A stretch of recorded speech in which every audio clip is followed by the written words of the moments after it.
Kurds in Turkey are marching for their brothers and sisters in Syria. Rojava is the region of northern Syria where most ethnic Kurds live. It's also called Western Kurdistan, and like the rest of Syria, it's embroiled in civil war. For decades, Syrian Kurds fought the Assad regime, but there's a new enemy, Al-Qaeda-backed fighters. Kurds bargained with Assad to leave them alone, but Al-Qaeda wants to wipe them out to build an Islamic state. Kurds in Turkey and Syria warn Islamic extremist fighters are the #1 threat they now face. But Kurds hold the governments of the region responsible for unleashing them. This poster says to the Turkish Prime Minister, Erdogan, take your Al-Qaeda fighters out of Rojava.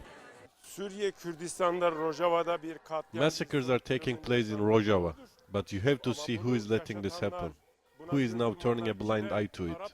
The Turks, Arabs and the Iranians are trying to eliminate our freedoms and autonomy, and they are doing it by allowing a military operation to besiege the region. Despite elected Kurdish representatives in Turkey's parliament, concerns remain in some quarters that the hidden agenda is still a separate Kurdish state. A rally like this in central Istanbul shows that the Kurdish view and the Kurdish voice is a reality inside Turkey.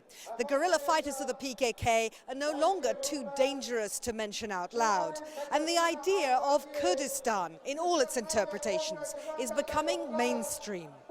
Syria's Kurds are increasingly seeking sanctuary in Turkey. Sherwan Ibrahim spent years in exile in Europe, but he's opened a cafe in Istanbul named after his hometown in Rojava, Kamishli. He says Turkey has no need to worry.